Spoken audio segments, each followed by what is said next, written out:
She can wait out there. We're having dinner. Virginia's voice pierced through the window like a dagger. My own daughter-in-law had just condemned me to stand in the rain while they enjoyed their meal. I had been standing there for 3 hours soaking wet while my family ate comfortably inside the house I had helped them buy. But that night, I made a decision that brought them to their knees the next day. My name is Emma. I'm 69 years old, and it all began that Friday morning when I woke up excited. After 3 months without seeing my grandson Jack, Oscar had finally invited me for dinner. "Mom, come over today at 6. We can't wait to see you," he had told me with that sweet voice that melted my heart. I had been widowed for 5 years. I had worked my whole life cleaning houses, selling food, doing whatever it took to raise my son. And now that he had his own family, I was still the one supporting them. His bank accounts, the mortgage for the house, Jack's private school, the car payments, all came from my pension and my lifelong savings, but I didn't mind. They were my blood, my reason for living. I got ready with so much love that afternoon. I picked my burgundy dress, the one that made me feel elegant despite my wrinkles. I put on my late mother's pearls and that French perfume I had bought on sale. I wanted to look perfect for my family. I walked to the toy store downtown and bought that Transformer robot Jack had asked for the last time we saw each other. I also stopped by the French bakery for those petit fours Virginia loved so much. The bags weighed heavily on my arms, but my heart was light with happiness. I took bus number 43, the usual one. 45 minutes of travel, contemplating the city, imagining Jack's surprise when he saw his gift. It was a beautiful October afternoon. The sky was clear, and there was that gentle breeze that reminded me of when Oscar was little, and we would go out to feed the pigeons in the square. I arrived at their residential neighborhood, the one I was so proud of because I knew my hard work had made it possible for them to live there. I walked the 4 blocks from the bus stop to their house. That 2-story house with a garden that had my name on the deed as a guarantor. I rang the doorbell exactly at 6, as we had agreed, and that's when my nightmare began. Virginia opened the door with a forced smile. She was wearing the elegant black dress I had given her last month. "Hello, Emma," she said, not inviting me in. "Look, you came at a bad time. We have visitors, but Oscar invited me to dinner." I responded, confused, feeling the bags becoming heavier. Yes, but you know what? Wait here for a moment while I talk to him." "Yes." And she closed the door in my face. I stood at the entrance, not understanding what had just happened. I could hear voices inside, laughter, the clinking of glasses. It smelled like roast, wine, and celebration. But I was outside. I waited 5 minutes, 10, 15. I rang the doorbell again. This time, Oscar opened it. My son, my pride, the man for whom I had sacrificed everything. "Mom, what are you still doing here?" he asked with an awkward smile. "You told me to come for dinner, son. Here I am." He looked behind him as if consulting with someone. "Look, Mom, Virginia's friends came over unexpectedly, and we don't have enough food. How about you come tomorrow instead?" I felt like I had been slapped across the face. I had spent my last pesos on those gifts. I had taken 2 buses. I had gotten ready with so much care. "But son, you invited me. I brought gifts for Jack." "I know, Mom, but understand, it's complicated."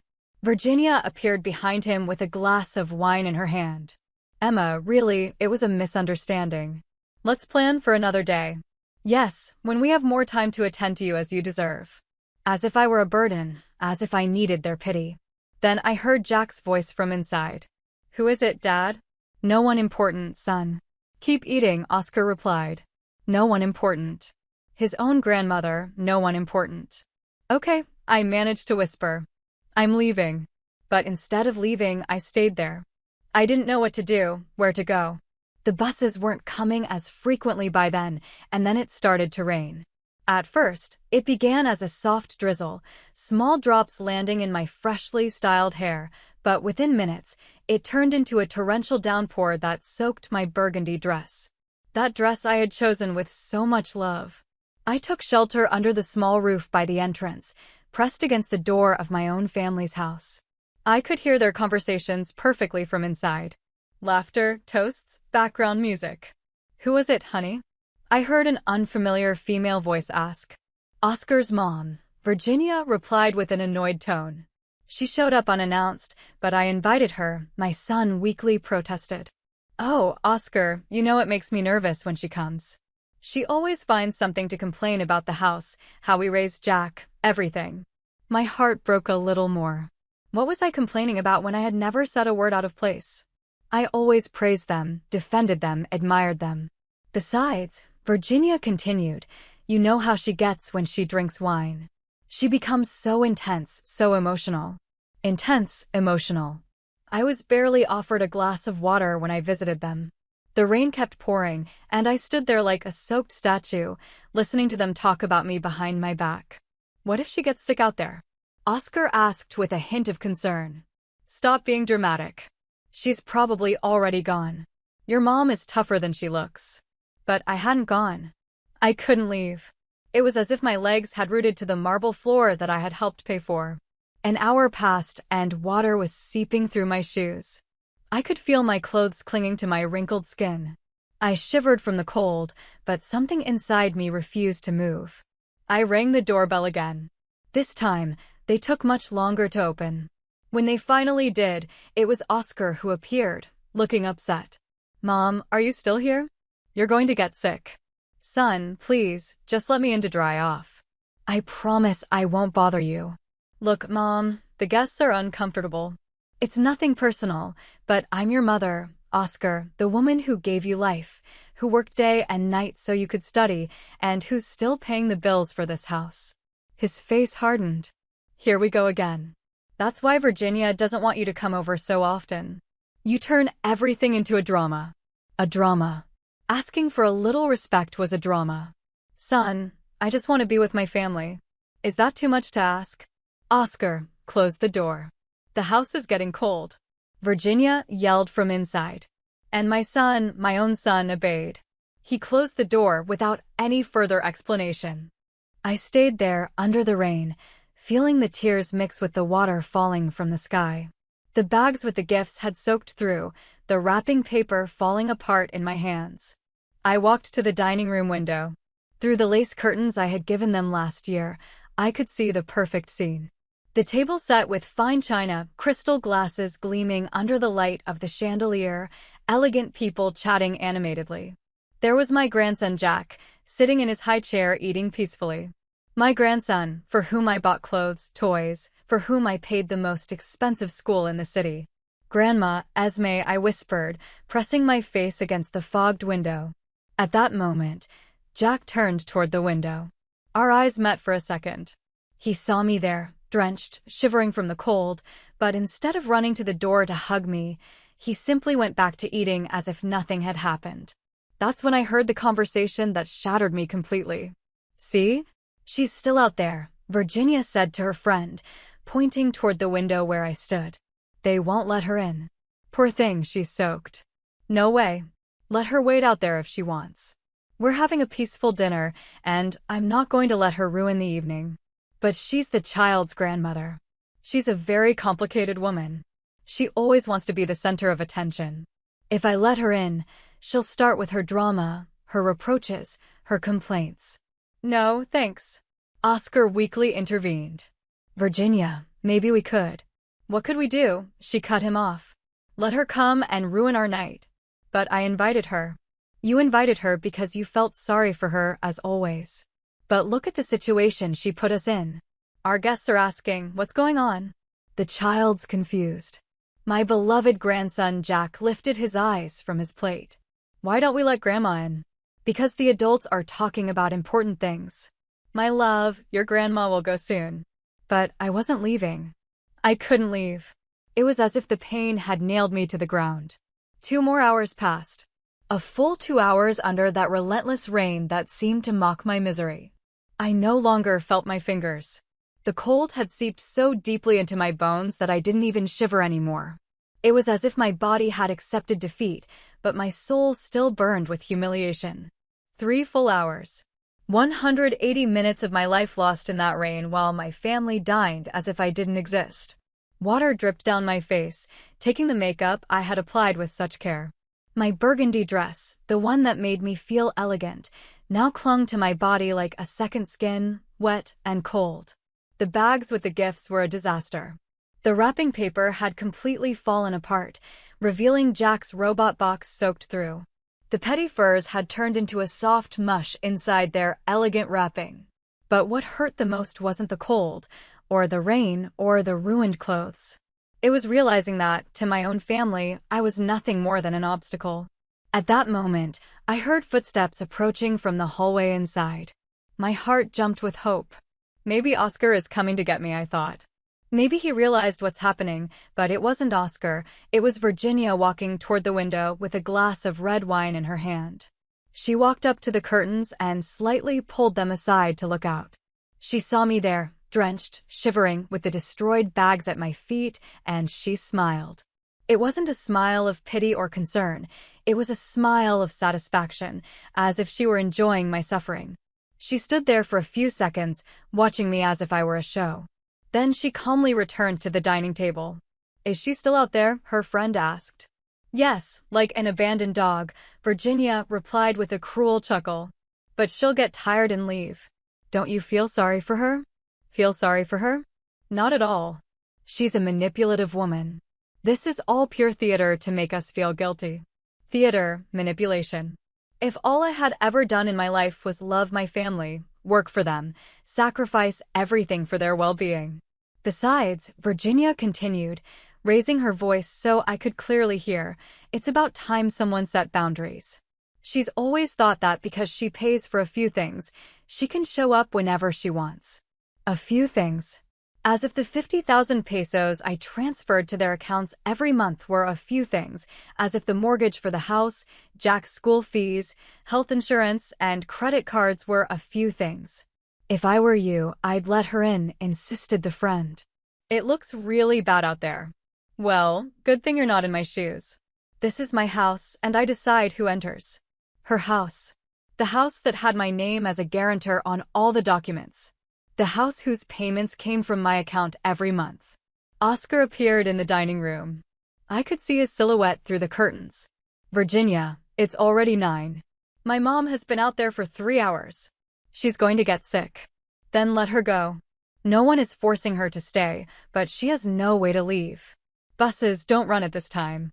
"Then let her call a taxi or walk." "It's not my problem. Walking was more than 10 kilometers to my house, and a taxi would cost me all the money I had in my wallet."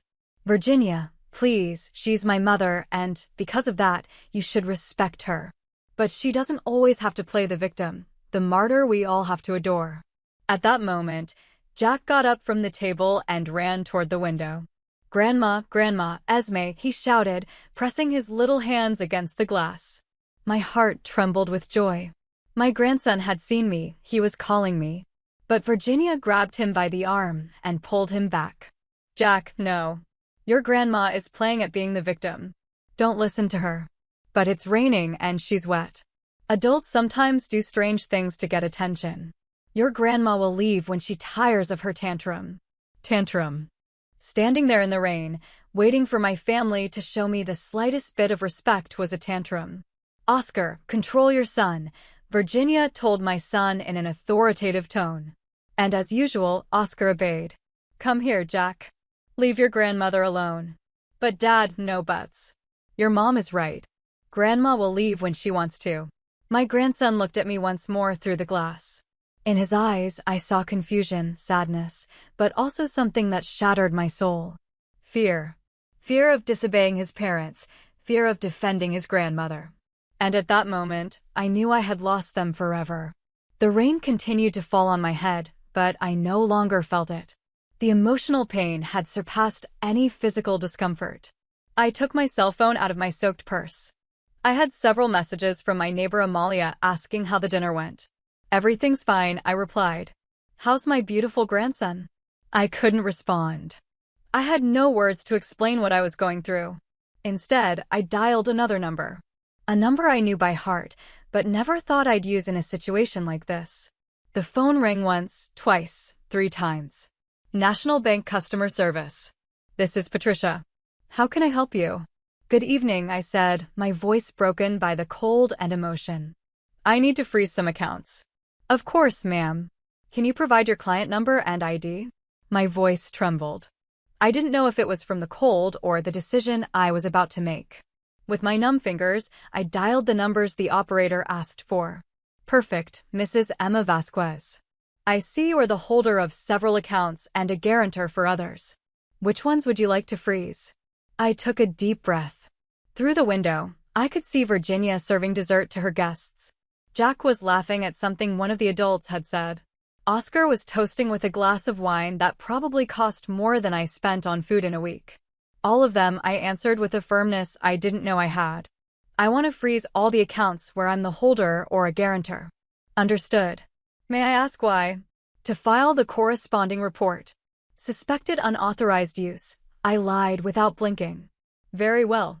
I see here we have the payroll account ending in 4587, the savings account ending in 2841, and the joint accounts ending in 7890 and 54/32. You also appear as a guarantor on a mortgage and 2 credit cards. Would you like to freeze all of them? Each number she mentioned was a piece of my life. The payroll account where my pension went, the savings I had built up bit by bit over 40 years of work, the joint accounts where Oscar had access for household expenses and Jack's education. All of them, I repeated. Ma'am, I must inform you that this means no one will be able to make withdrawals, transfers, or use the associated cards until you authorize the unfreezing. Are you sure? Through the window, I saw Virginia standing up elegantly from the table, with the grace that only comes from years of not worrying about money. She headed to the kitchen, probably to serve more wine. Completely sure. Perfect. The process will take approximately 2 hours to take effect. Is there anything else I can assist you with? Yes. I want them to send me an email confirmation of all the blocked transactions. Of course, your request has been recorded under case number 789456. Anything else I can help you with? No, thank you. I hung up the phone with a strange sense of peace. For the first time in 3 hours, I smiled. I stepped away from the window and walked toward the front door one last time. I rang the doorbell insistently, as if it were an emergency. This time, Virginia opened it, clearly upset. Emma, what part of "you can't come in" didn't you understand? I'm just here to say goodbye, I told her with a calmness that confused her. Goodbye? Yes, I get the message now. I'm not welcome in this house. I saw her expression change slightly. Maybe she was expecting tears, please drama. Well, I'm glad you finally understood.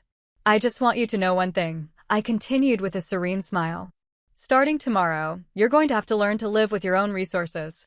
What do you mean by that? Nothing important, just that I think it's time for Oscar and you to take full responsibility for your expenses. Virginia laughed with disdain. Please, Emma, don't threaten me. We know you can't live without us, without Jack, without Oscar. Your whole life revolves around this family. You're right. My life has revolved around you, but tonight that changed. Oh, really? And what are you going to do? Go live alone with your cats. I'm going to be happy, I simply replied. How dramatic, she said, rolling her eyes. Oscar appeared behind her. Mom, are you leaving? Do you need money for a taxi? The same son who had slammed the door in my face was now worried about how I would get home. I don't need anything from you, son. Not ever again. Don't be like that, Mom. You know how Virginia is when she has guests. We'll talk tomorrow. Yes. There's nothing to talk about, Oscar. Why are you so strange? It's like something happened to you. I laughed. A bitter but liberating laugh. Yes, something happened. I realized I've been wasting my life. Mom, don't exaggerate. I'm not exaggerating. For the first time in years, I'm being realistic. Virginia became impatient. Well, enough already. If you're done with your soap opera, we have guests waiting. Of course, go back to your dinner, enjoy your perfect life. I turned around and started walking toward the street. Mom, Oscar shouted, how are you going to get home? That's no longer your problem, I answered without looking back. I walked through the rain, soaked, with the broken gift bags in my hands, hanging from my arms.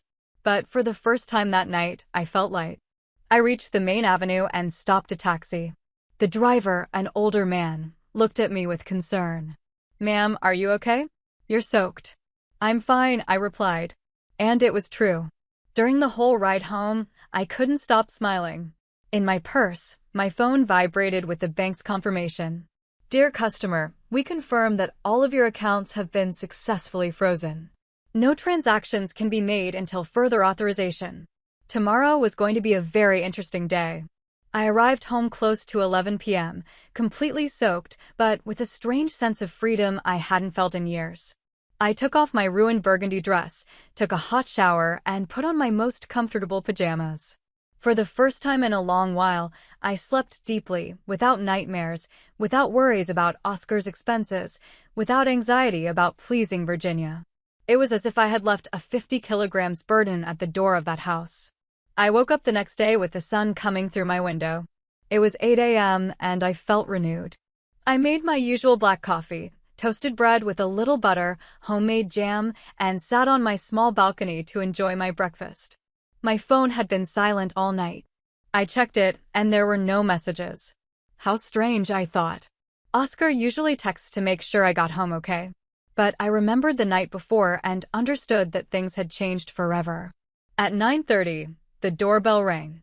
I looked through the window and saw my neighbor Amalia standing at the door with a bag of sweet bread.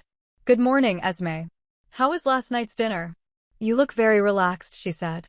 I told her everything, every detail of my humiliation, every cruel word from Virginia, every moment in the rain. Amalia listened to me with her eyes wide open. I can't believe they did that to you, she said indignantly after all you've done for them. I don't care anymore, Amalia. For the first time in my life, I made a decision for myself. You froze all the accounts? All of them. And I'm not going to unfreeze them until they apologize on their knees. Amalia laughed. I love this new Esme. It was about time. We were talking when my phone started ringing like crazy. It was Oscar. Answer it, Amalia said mischievously. This is going to get good. Well, Mom, what did you do? Good morning, son. How did you sleep? Mom, stop it.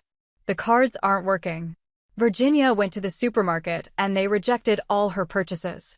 We went to the bank and they told us the accounts are frozen. Oh, yeah. Why did you do that? Because it's my money, Oscar. And I decided I don't want to share it with people who disrespect me. Mom, you're exaggerating.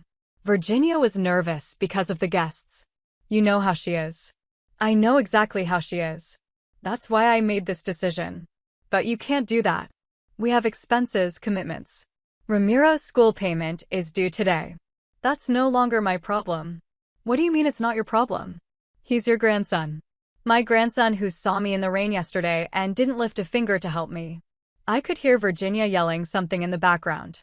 Virginia says if you don't unfreeze the accounts, she'll have to get a job. What wonderful news. It was about time. Mom, please, come to the house and let's talk.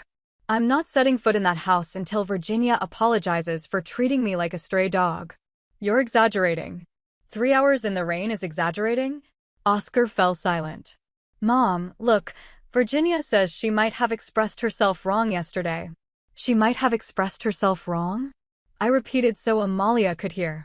My friend covered her mouth to keep from laughing. Yeah, you know how she is when she's stressed. Son, I'm going to tell you something and I want you to listen carefully. For 5 years, I've paid your mortgage, credit cards, Ramiro's school, groceries, gas, medical insurance, vacations, everything. And the only payment I've received has been humiliation. That's not true. No. When was the last time Virginia thanked me for anything? When was the last time they invited me to dinner without me begging? When was the last time they treated my opinions with respect? Oscar didn't answer. Exactly. Never. But Mom, we're family. Family respects each other, son. And you lost that right yesterday. I hung up the phone and put it on silent. Amalia clapped. Bravo. You gave me chills. I'm so proud of you. Thank you. But this is just beginning. 30 minutes later, the doorbell rang. I looked out the window and saw Oscar's car parked outside. Both he and Virginia got out and headed to my door. They've arrived, I said. Amalia, do you want me to leave? Not at all. Stay. I need a witness.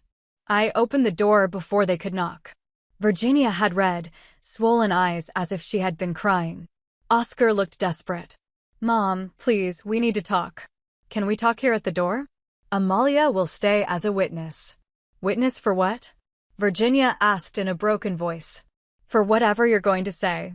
Virginia stepped a little closer. Esme, I'm really sorry about last night. I was stressed with the guests and didn't think about the consequences of my words. What words exactly? Well, when I said you should wait outside. That's it. Virginia looked at Oscar for help. I'm also sorry for making you wait so long. How long exactly? I don't know, an hour. 3 hours, Virginia. 3 hours in the rain. Yes, 3 hours. I'm really sorry. And what else are you sorry for? What else? Virginia, yesterday you said a lot of things. That I was manipulative, that it was all theater, that I should wait outside like an abandoned dog. Virginia's face crumbled. I didn't say that. Yes, you did. And you also said that I was a complicated woman, that I always wanted to be the center of attention, that you had to set boundaries with me. Oscar looked surprised. You said all of that, Oscar. It doesn't matter what I said. What matters is that I was upset and didn't think, yes, it matters. I interrupted. Because those words showed me what you really think of me. Esmeralda, please, unfreeze the accounts and let's forget all this. No. What do you mean no? I'm not unfreezing anything until you apologize properly. On your knees. On your knees. Virginia was outraged. That's humiliating. Just like it was humiliating for me to wait 3 hours in the rain, hoping my family would give me a bit of dignity. Oscar intervened. Mom, be reasonable. Virginia already apologized. That wasn't a sincere apology, it was an apology of convenience. What do you want me to do? Virginia asked desperately. I want you to kneel here in front of Amalia as a witness and apologize to me for every cruel thing you said to me yesterday. That's too much. Then there's no deal. I turned to go into my house. Wait, Virginia shouted. Virginia looked at me with a mix of desperation and wounded pride. I could see how she was internally struggling between her need for money and her resistance to humbling herself in front of me. Fine, she whispered finally. Oscar looked at her surprised. Virginia, you don't have to, yes, I have to do it. She interrupted him with tears in her eyes. We have no choice. Slowly, very slowly, Virginia kneeled on the floor of my entrance. Her knees touched the cold tiles I had laid myself years ago when I bought this little house with my savings. Esmeralda, she began with a broken voice. I apologize for making you wait in the rain. Go on, I said firmly. I apologize for calling you manipulative. And what else? Virginia took a deep breath. Tears ran down her cheeks. I apologize for saying you were all theater, for comparing you to an abandoned dog, for saying you were a complicated woman. And what else? I asked. For saying I had to set limits with you, for not recognizing everything you've done for us, for disrespecting you in my own house. Amalia watched the scene with wide eyes. Oscar looked uncomfortable, nervously shifting his feet. And do you promise this will never happen again? I promise, Virginia whispered. I didn't hear you. I promise, she screamed desperately. Get up, I finally said. Virginia slowly stood up, wiping her tears with the back of her hand. Her elegant dress now had dust from her knees. All right, continue. Now comes part 2. Part 2. Oscar asked, alarmed. Yes, the apologies are just the first step. Now come the new rules. What rules? Virginia looked terrified. Sit here in the garden chairs. This is going to take a while. Oscar and Virginia sat like scolded schoolchildren. Amalia settled into her chair with a satisfied smile. Rule number 1, I began. I'm no longer going to be your personal bank. From now on, you're going to be responsible for all your expenses. But Mom, let me finish. Oscar, rule number 2. I'll only transfer the basic expenses for Ramiro, his school, his food, his clothes, but piano lessons, swimming, English classes, and all those extra things are over until you can pay for them yourselves. Virginia turned pale. Rule number 3. No more expensive restaurants, trips, brand-name clothes, or luxuries paid with my money. Esmeralda, that's impossible. We can't live like this. Of course you can. Millions of families live with fewer resources and are perfectly happy. But we're already used to exactly. You're used to living above your means using my money. That's over. Oscar intervened nervously. Mom, what if Virginia finds a job? You could consider rule number 4. I continued relentlessly. Virginia has 30 days to find a job. If she doesn't, I'll cut all financial support permanently. 30 days. Virginia exclaimed. That's not enough time. It's more time than I was given yesterday to seek shelter from the rain. Amalia nodded approvingly. Rule number 5. My visits will be by specific invitation only. No more come whenever you want and then make me wait at the door. All right, Oscar murmured. Rule number 6. When I'm invited, I'll be treated with the respect I deserve. No more making me feel like an uncomfortable guest in the house I helped pay for. Yes, Mom. Rule number 7. Virginia will take classes in manners and respect for the elderly. That's humiliating. Just like it was humiliating for me to hear your comments yesterday. Virginia looked at Oscar, begging for help, but he was too scared to contradict me. Rule number 8. You're going to open a savings account where you'll deposit 10% of any income you get. It's time you learn to be financially responsible. But we don't have any income, Virginia protested. Then you'd better find a job quickly. Rule number 9. No more additional credit cards. The ones you have are enough. And rule number 10, I said with a smile, is the most important of all. What? They both asked in unison. One single act of disrespect, one single humiliation, one single derogatory comment towards me, and everything is over forever. No second chances. The silence was deafening. Virginia cried silently. Oscar looked defeated, and Amalia smiled proudly. Do you agree with all the rules? I asked. Yes, Oscar whispered. Virginia. Yes, she replied through tears. Perfect.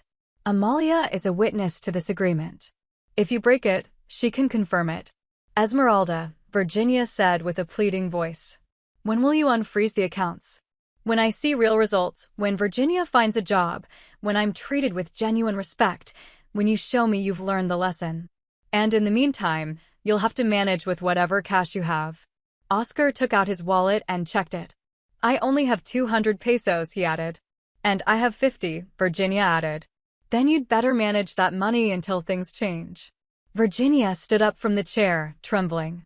And if I don't find a job in 30 days, then you'll have to move to a cheaper place, take Ramiro out of private school, and live like normal people do. You can't do that to us. Of course I can. It's my money, and I decide how it's used. Oscar approached me with a pleading look. Mom, please be flexible. Virginia is going to change. You saw that she apologized. She apologized because she had no choice. When someone apologizes out of true remorse, it's very different. What do we need to do for you to truly forgive us? Virginia asked desperately. Show me over the next few months that you truly value what I've done for you, that you respect me, not for my money, but for being the matriarch of this family. We will, Oscar promised. I hope so, because this is your last chance. They left that afternoon with empty hands and their heads down.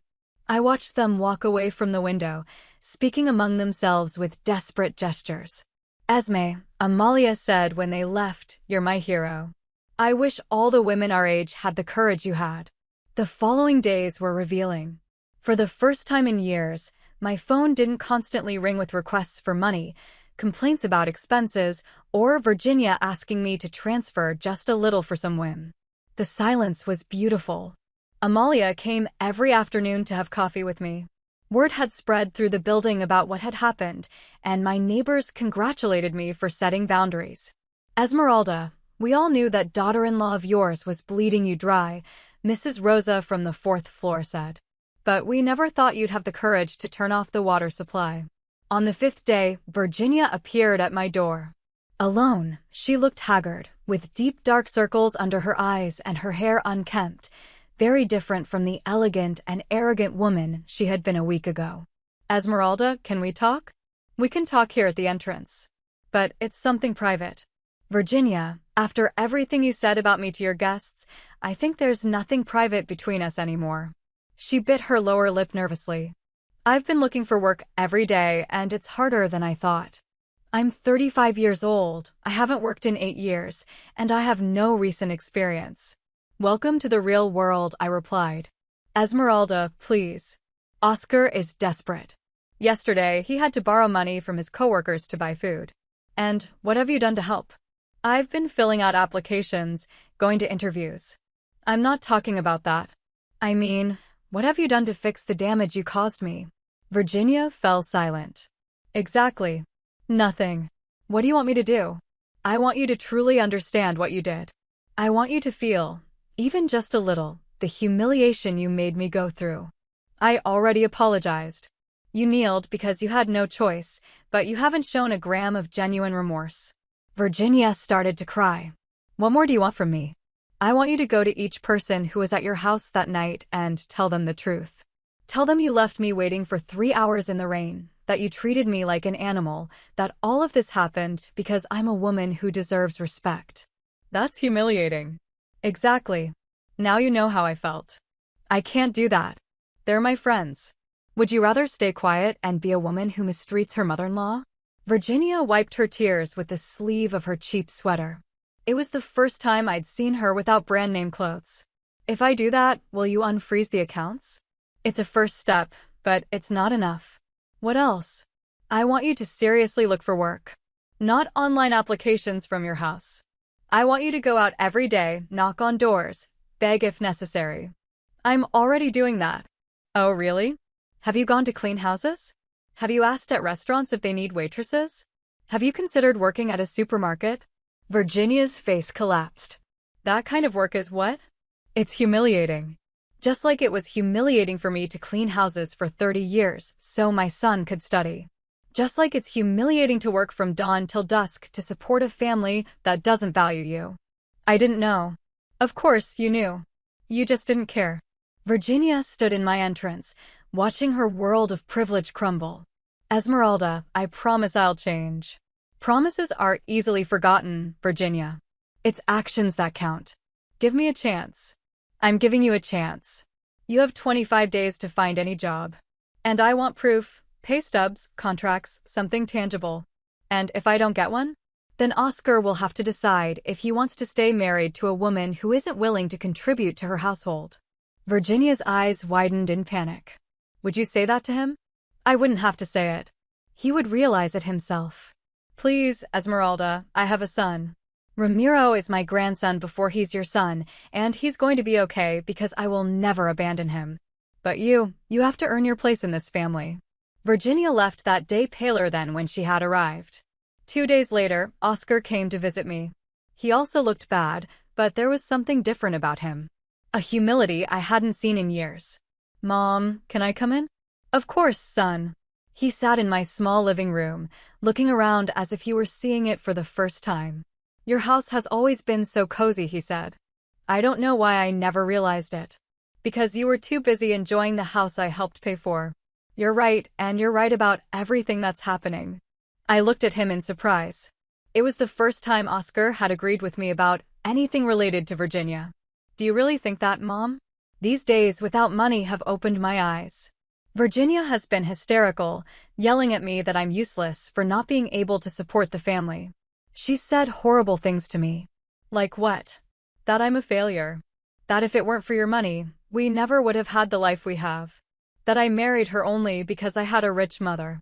I felt like I had been stabbed. She said that. Yes. And more. She said that all her friends laugh at us because we depend on an old woman. An old woman. Her words, not mine.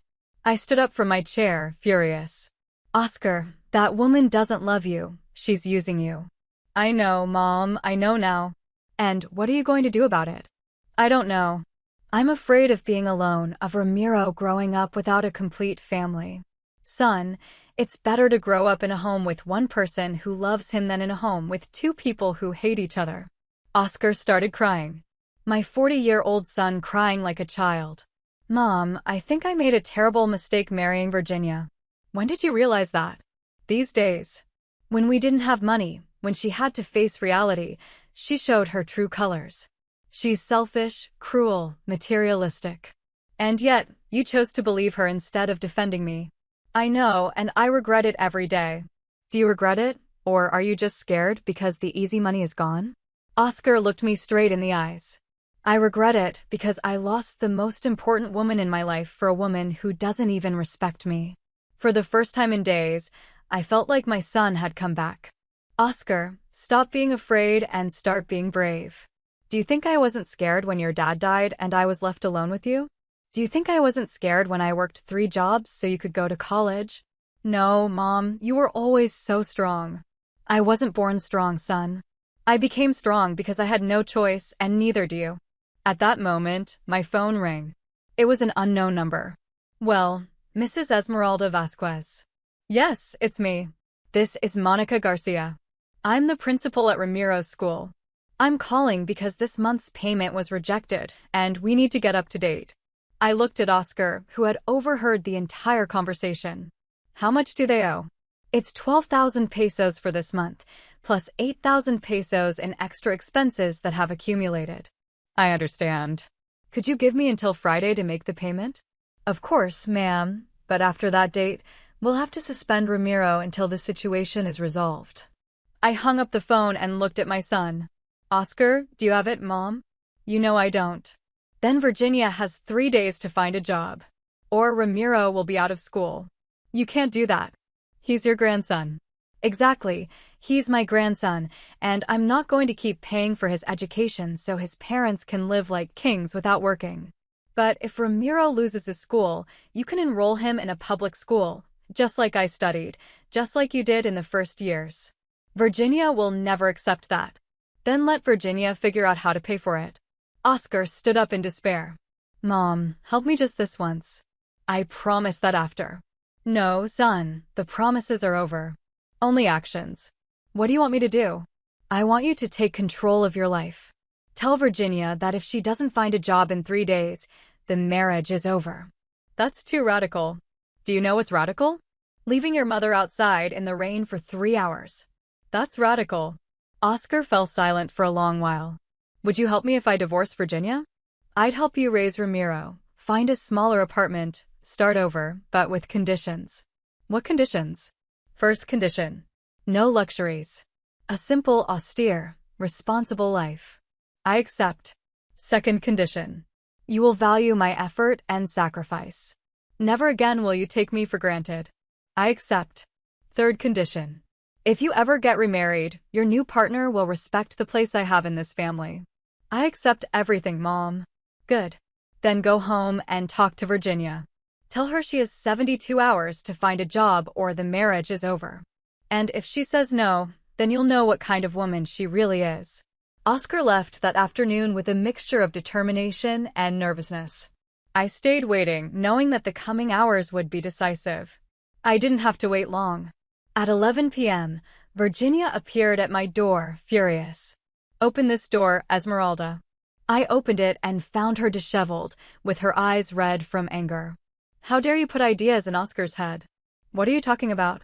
He told me that if I don't find a job in 3 days, he's going to divorce me. That's what he told you? Yes, and it's your fault. No, Virginia, it's your fault for being a selfish parasite. I'm not a parasite. Oh no? When was the last time you worked? When was the last time you contributed financially to the household? I take care of the house, I take care of Ramiro. Ramiro is at school for 8 hours a day, and you have a domestic worker that I also help pay for. Virginia was left speechless. Esmeralda, please, don't destroy my marriage. I'm not destroying anything. Your attitude is destroying it. What do you want from me? I want you to go out tomorrow and look for a job, any job, and get it before Friday. It's impossible. It's not impossible. It's difficult. There's a difference. And if I get it, will you unfreeze the accounts? I'll start collaborating gradually, but it will never be like before. What does that mean? It means you're going to have to live primarily on what you earn. I'll only help with Ramiro's basic needs. Virginia began to cry in frustration. It's not fair. Do you know it's not fair? That a 69-year-old woman has to work to support 2 capable adults. But we need you. You don't need me. You need my money. There's a big difference. Esmeralda, please. Virginia, I'm going to tell you something, and I want you to engrave it in your head. If tomorrow you don't go out and seriously look for a job, if by Friday you don't have a source of income, I'll unfreeze the accounts just to help Oscar divorce you. Virginia's eyes widened in terror. Would you do that? Without a doubt. Why? My son deserves a woman who loves him, not one who uses him. I love Oscar. No, Virginia. You love the comfortable life Oscar can give you thanks to my money.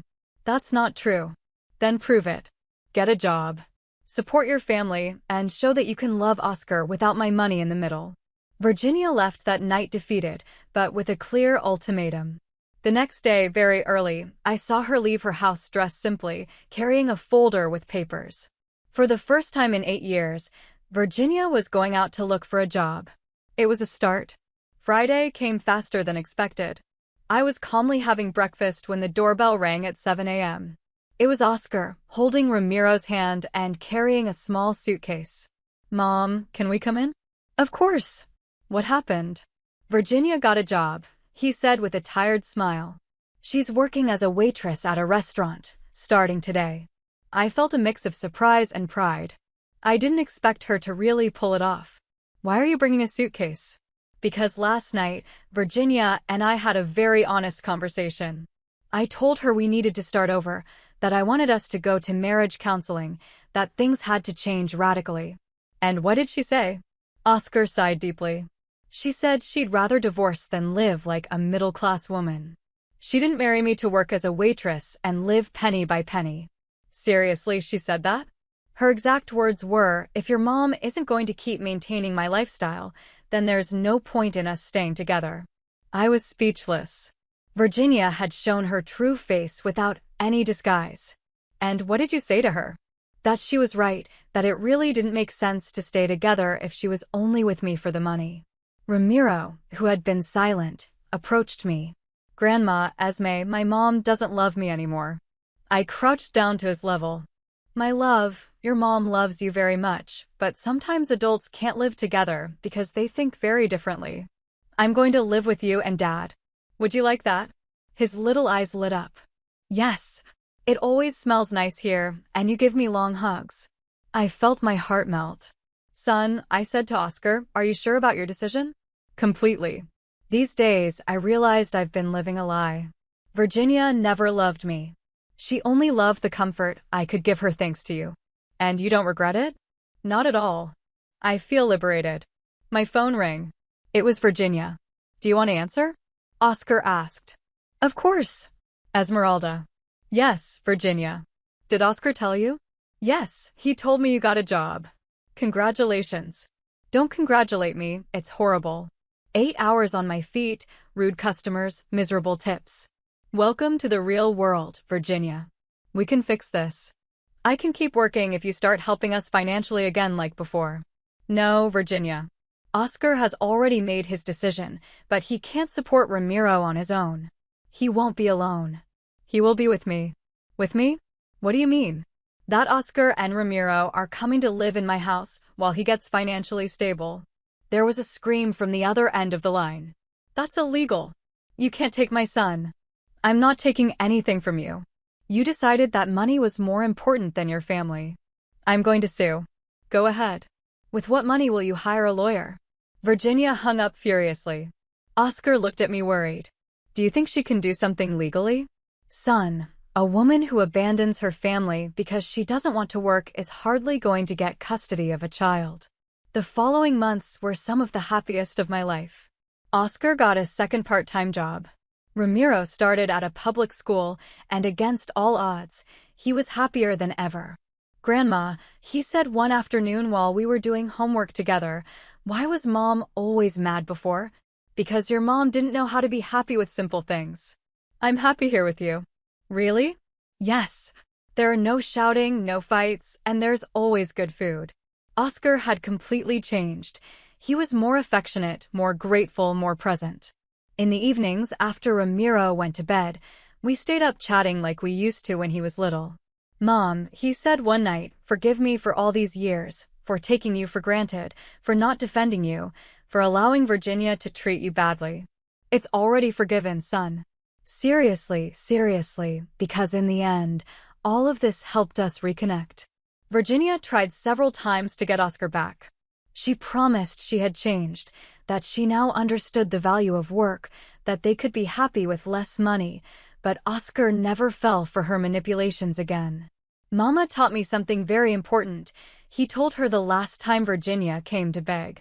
She taught me that true love is not negotiable, it's not conditional, and it's not for sale.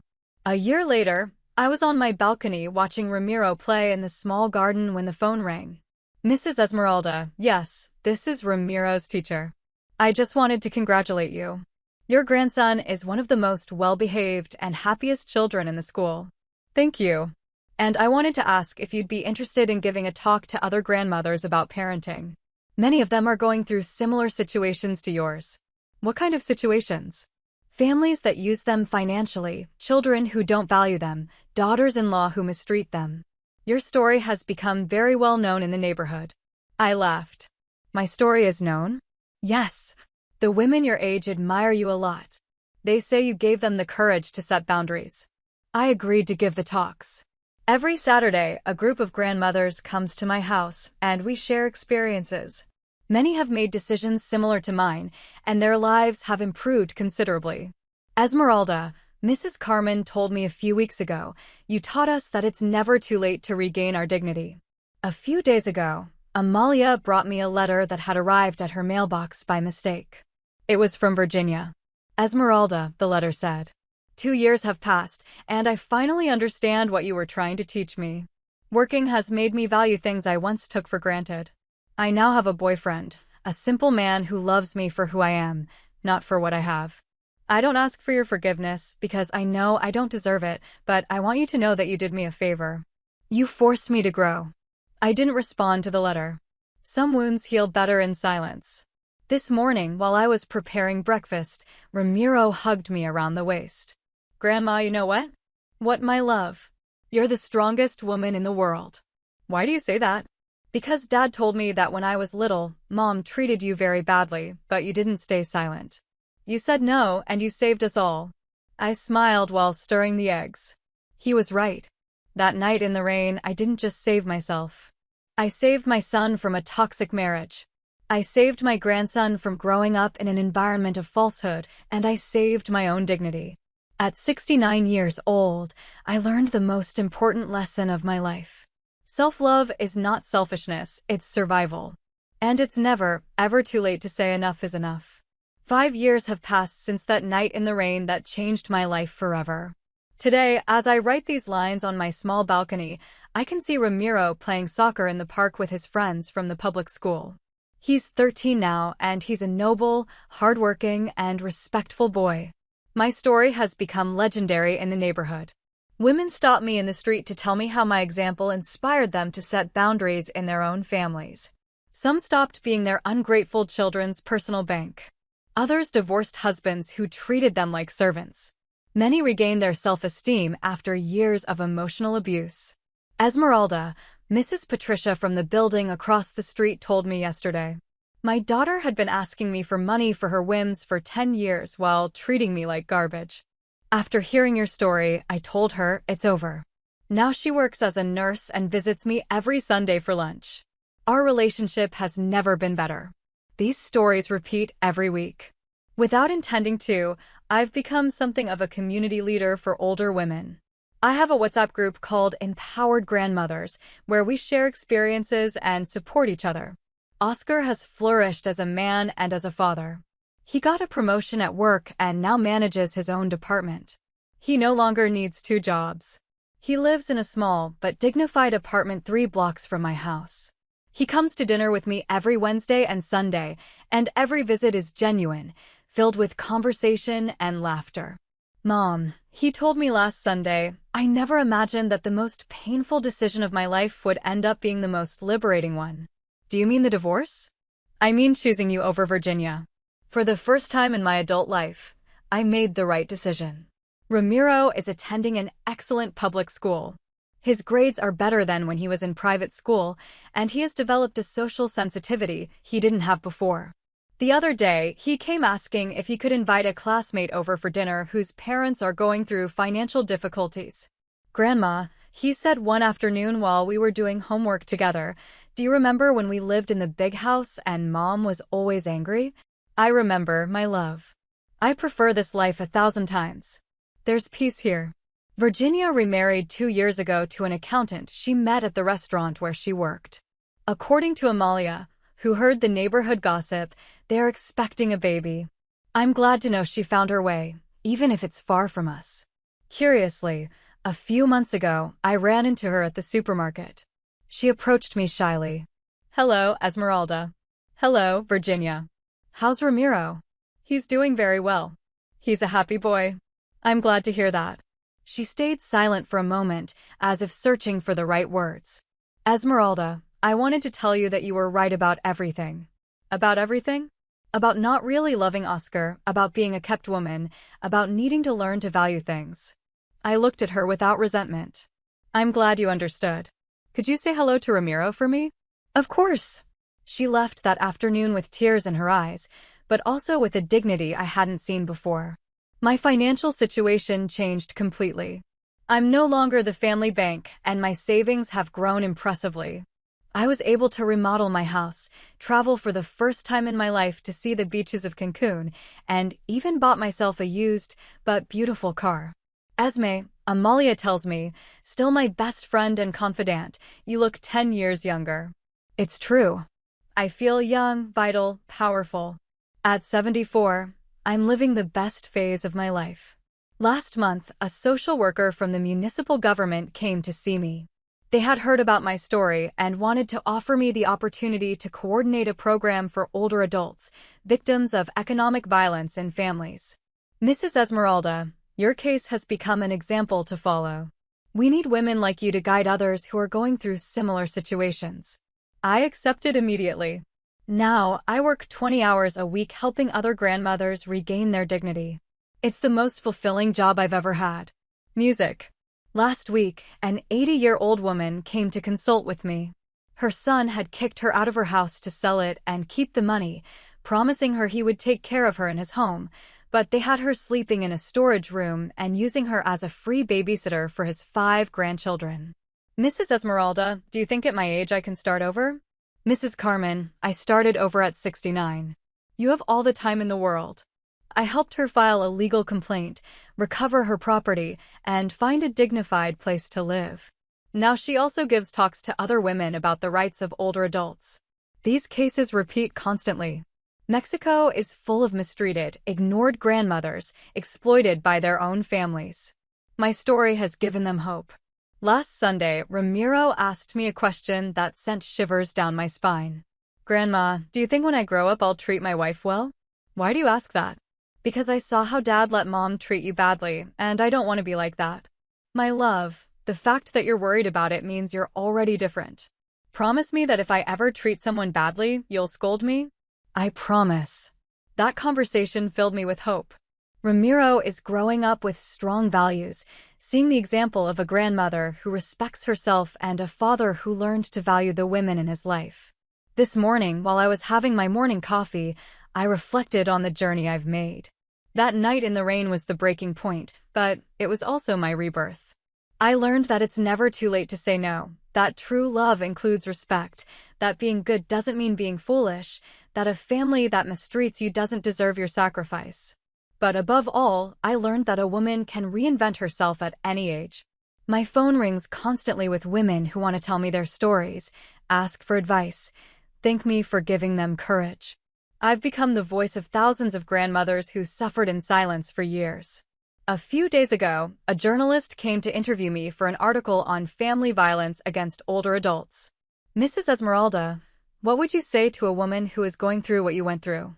I would tell her that her dignity is worth more than any comfort, that it's better to be alone and at peace than accompanied and humiliated, that it's never, ever too late to start over. Do you regret anything? I only regret taking so long to react. The article was published last week, and my phone hasn't stopped ringing. Women from all over the country are calling me to share their similar stories. Last night, while I was helping Ramiro with his math homework, he said something that filled my heart. Grandma, my teacher asked us to write about our favorite hero. And who are you going to write about? About you. About me. Why? Because you're the only person I know who turned sadness into strength. Today, 5 years after that night that changed my destiny, I can say with certainty that I was brave, that I chose my dignity over comfort, that I saved not only my life, but the life of my son and my grandson.